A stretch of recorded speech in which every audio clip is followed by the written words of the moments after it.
Hello, grade 7. Today we're going to be covering chapter 3, lesson 2, culture. What is meant by culture?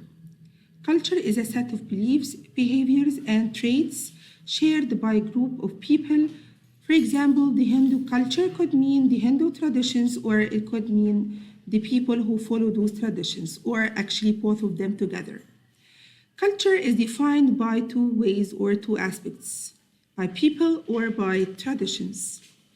Culture includes many elements. We can include language, ethnic groups, history, arts and sports, government, economy, customs, and religion. Let's talk about the first one, which is the ethnic group. What's meant by ethnic group?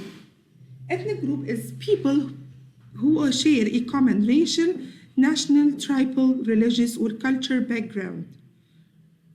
The second element is the language. Language is a way of passing on cultural beliefs. People speak different languages all over the world. But actually, people have different dialects within the one language. What's meant by dialect? It is a regional variety of a language with unique features such as vocabulary, grammar, or pronunciation. So the ethnic groups are different types of people. For example, we can have Africans, Indians, Egyptians who live within the same country together. So these are different types of ethnic groups. The language is the variety of ways of communication, which we can have also different languages inside one country. But dialects is the regional variety of a language. So dialects is speaking the same language but in different way or different pronunciation. How is religion a part of our culture? Some people practice their religion only in occasions. Others base their way of life on religion. How customs are part of the culture? Some are used formally, others are used as a sign of respect. For example, when people greet each other in Japan, they bow, while in French and Italy, they kiss on the cheek. So culture sometimes used formally or used as a way of respect. Let's move to the next slide.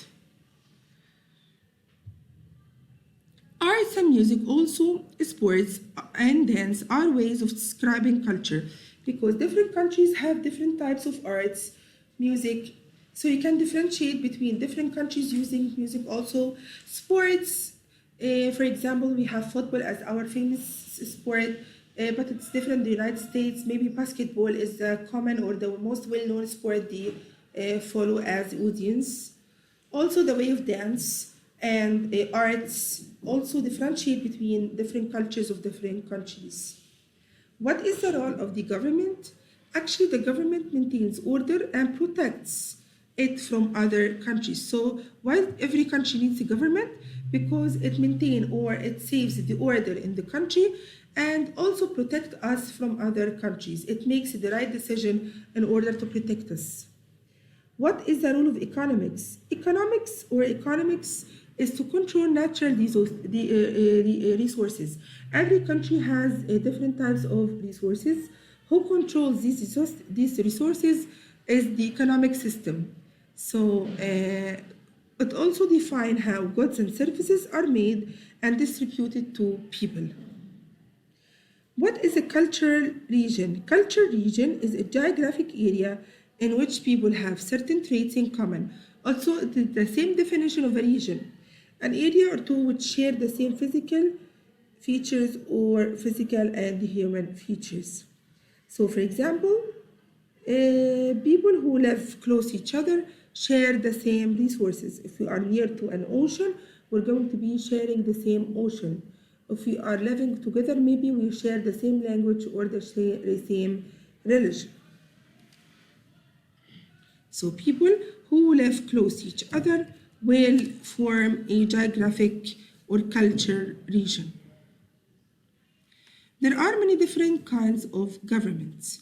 As we said before, the government role is to maintain order and to protect us from other countries and to tell us how to distribute our resources or to make the right decisions for us. But actually in the world, we have different types of governments. We have the democracy, monarchy, and dictatorship. What's meant by democracy? Democracy is a type of a government run by the people. People hold the power. Their rights, their freedoms are protected. They can vote for laws. People elect the government leaders to make and carry out the law. They are called representative democracy. So in democratic societies, especially like Egypt, people hold the power. The government is run by people. People can vote. People are protected by the laws. People can make laws or have a part in making laws. People choose the representatives of the government which carry out and make laws. This is a democratic country or a democracy type of governments. The second one is a monarchy. In a monarchy, it's totally different because it is ruled by a king or queen called the monarch. This type of government is passed down in family. So if you are a king or a queen, you pass down the ability of being ruling or the ability to rule to your family. The king's sons or daughter will be the next king. But now they stand for the family traditions only, but they elect the government to do all the work. So they used back in the past to rule and to control everything in the country within the monarchy type of government. But now they are here also to keep the traditions of the country, and people elect a government in order to work. Dictatorship. In a dictatorship, it is one person who has the absolute power, which we call him the dictator. The dictator rules, controls everything. He makes rules without worrying whether they are fair or not. So in dictatorship, it's not fair system, which has one person who has all the power, one person who makes the rules, one person who carry out the rules, one person who controls everything without caring if these rules are good or bad for the citizens. Highlight 3 ways the culture change over time, then explain. Actually, culture can change over time because of 3 elements. First one, movement. People move from one place to another place to bring traditions. These tradition plans together. So if you are moving from one place with different traditions to another place with people who have other traditions, these kind of traditions or culture mix together, which we have studied before in the last lesson, the Earth's people, and we call it culture blending.